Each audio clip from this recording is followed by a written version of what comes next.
Hello दोस्तों, मैं अनीश शुक्ला आप लोगों के लिए सामान्य हिंदी का क्वेश्चन पेपर लेकर आ गया हूँ। ये इसी साल 2023 का है, यूपी बोर्ड का, जो अभी परसों यानी 16 फरवरी को ही हुआ है।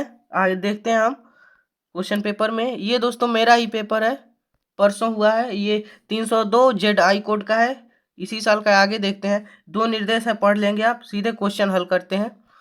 पहला है, निम्नलिखित में से हजारी प्रसाद द्विवेदी की रचना है, 1 मिनट, विचार और वीरतक, बिल्लेसुर बकरियां, हिंदी साहित्य की भूमिका, साहित्य का मर्म। तो आपका राइट ऑप्शन हो जाएगा पहला वाला, विचार और वीरतक।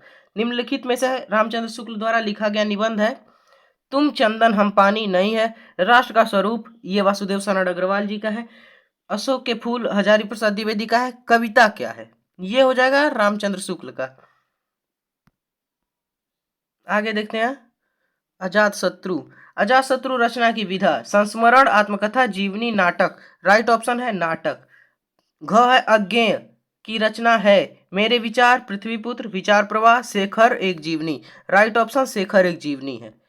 फणीश्वर नाथ, ये 1 मिनट सॉरी, बहादुर कहानी के लेखक हैं फणीश्वर नाथ रेणु, मुंशी प्रेमचंद्र, अमरकांत, जैनेन्द्र कुमार। दोस्तों मुंशी प्रेमचंद्र ऑप्शन नहीं है, फणीश्वर नाथ रेणु इनका पंचलाइट है, आपको पता है। राइट ऑप्शन है अमरकांत, इनकी है बहादुर। दोस्तों इसका अभी नीचे सारांश भी लिखने को आया है, बहादुर का दिखाता हूं। अब ये भी कुछ 5 बहुविकल्पी यहाँ पर भी दिए गए हैं। रामधारी सिंह दिनकर प्रमुख कवि हैं प्रयोगवादी काव्यधारा के, प्रगतिवादी काव्यधारा के, सगुण काव्यधारा के, निर्गुण ज्ञान श्रेयी काव्यधारा के। विश्वास करता हूं आपने कर लिया होगा। अगला प्रश्न है, 1 मिनट।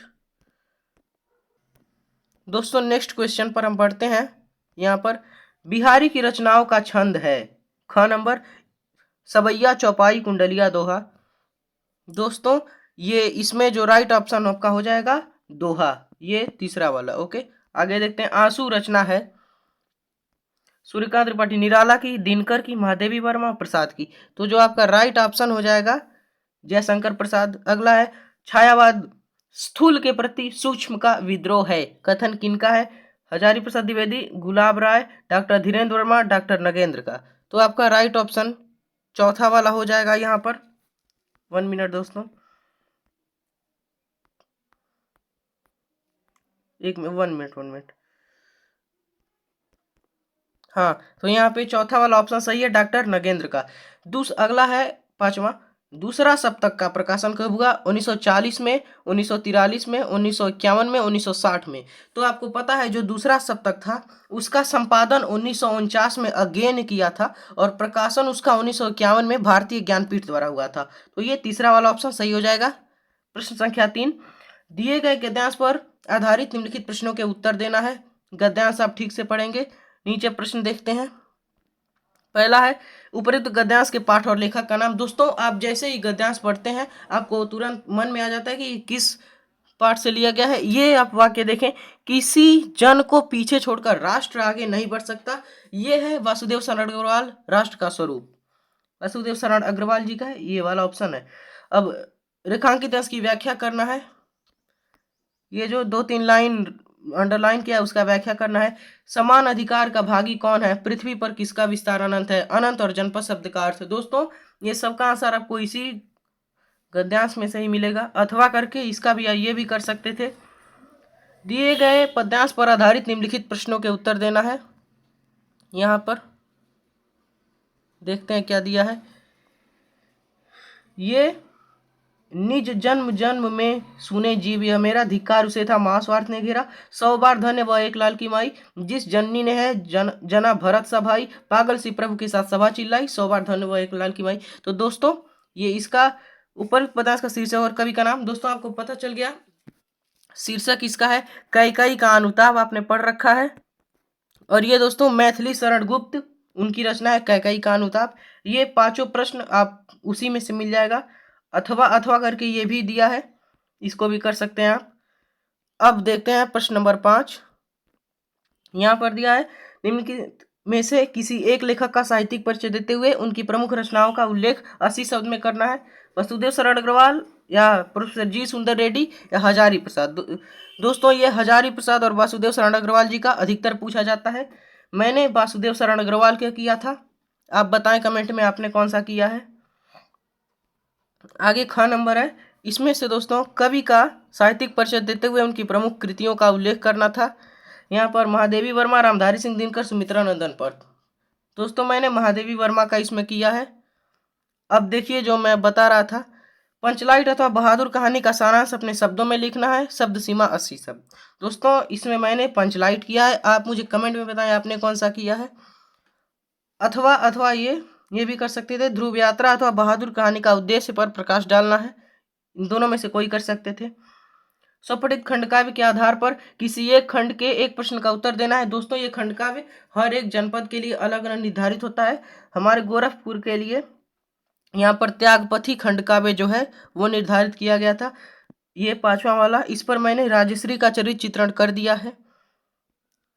अब यहाँ पर ये है संस्कृत है, दिए गए संस्कृत गद्यांशों में से किसी एक का ससंदर्भ हिंदी में अनुवाद करना है। दोस्तों इसका आपको संदर्भ लिखना है और हिंदी में अनुवाद करना था। तो दोस्तों जैसे ही आप इसको पढ़ेंगे ये पूरे वाक्यों को, तो आपको तुरंत मन में आ जाएगा कि ये किस शीर्षक से लिया गया है। दोस्तों ये संस्कृत भाषाया महत्वम नामक चैप्टर से लिया गया है। इसका जो संदर्भ है वो आपको अपने शब्दों में लिखना था। अथवा भी दिया है, ये वाला भी आप कर सकते थे। अब ये दिए गए श्लोकों में से किसी एक का ससंदर्भ हिंदी में अनुवाद करना है। ये 2 दिया है, कोई भी कर सकते हैं। निम्नलिखित मुहावरों और लोकोक्तियों में से किसी एक का अर्थ लिखकर वाक्य में प्रयोग करना है। 3 दिया है, एक का करना है। मैंने ये पहला वाला का किया था, अपना उल्लू सीधा करना। आप इन तीनों में से कोई कर सकते हैं। आगे है प्रश्न संख्या 10, निम्नलिखित शब्दों के संधि विच्छेद के सही विकल्प का चयन। रमेशः का संधि विच्छेद है रमा धन ईसा, रमा धन ऐसा, रमा धन ईसा, रमे धन ईसा। तो इसका आप मुझे विश्वास है आपने कर लिया होगा। आगे है कविंद्र का सही संधि विच्छेद कवि धन इंद्र, कवि धन इंद्र, कवि धन ऐन्द्र और कवि धन ऐन्द्र। आगे देखते हैं गायक में सही संधि विच्छेद, ये मुझे विश्वास है आप लोगों ने कर लिया होगा। देखते हैं आगे क्या दिया है। अब है निम्नलिखित शब्दों के शुद्ध विभक्ति और वचन के अनुसार सही विकल्प चुनिए। आत्मना शब्द में विभक्ति और वचन, नामनी शब्द में विभक्ति और वचन, और यहाँ से निम्नलिखित शब्द युग्मों का सही अर्थ लिखकर सही अर्थ का चयन करना है। अनिल अनल, आग और हवा, हवा और आग, हवा और पानी, शून्य और आग, आपको यहाँ पर करना था। अंबुज अम्बुद, इसका भी आप लोगों ने कर लिया है। निम्नलिखित शब्दों में से किसी एक शब्द के 2 सही अर्थ लिखिए। गति, तीर, पयोधर, एक का करना है। निम्नलिखित वाक्यांशों के लिए एक शब्द का चयन करें। यहाँ पर आशा से अधिक, जानने की इच्छा रखने वाला। आगे है निम्नलिखित में से किन्हीं 2 वाक्यों को शुद्ध करके लिखिए। इसमें से 2 ही करना है। व्यक्ति और समाज का घोर संबंध है, बेटी तो परायधन होती है। 4 कानपुर के व्यक्ति बोले, दरिद्रता जैसी शत्रु कोई नहीं है। आगे यहाँ पर है श्रृंगार अथवा वीर रस का लक्षण सहित उदाहरण लिखना है। दोस्तों यहाँ पर मैंने ये श्रृंगार रस का किया था लक्षण उदाहरण। आगे है उत्प्रेक्षा अलंकार अथवा रूपक अलंकार, नहीं उत्प्रेक्षा अथवा उपमा अलंकार की परिभाषा देते हुए यहाँ पे उदाहरण लिखना है। मैंने उत्प्रेक्षा का किया है। आगे कुंडलिया अथवा दोहा छंद का लक्षण और उदाहरण, मैंने दोहा का किया है। अगला प्रश्न है किसी विद्यालय के प्रधानाचार्य को सहायक अध्यापक की भर्ती हेतु एक प्रार्थना पत्र लिखिए, अथवा किसी बैंक के प्रबंधक को अपने अध्ययन हेतु अल्प ब्याज में ऋण देने के लिए एक पत्र लिखिए। दोस्तों मैंने ये वाला किया है।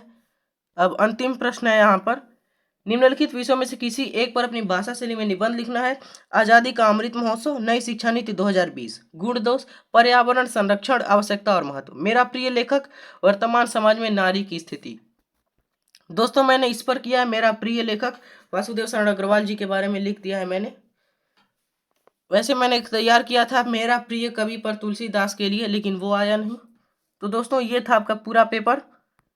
वीडियो अच्छी लगे तो लाइक करें। मिलते हैं अगले वीडियो में। Thanks for watching.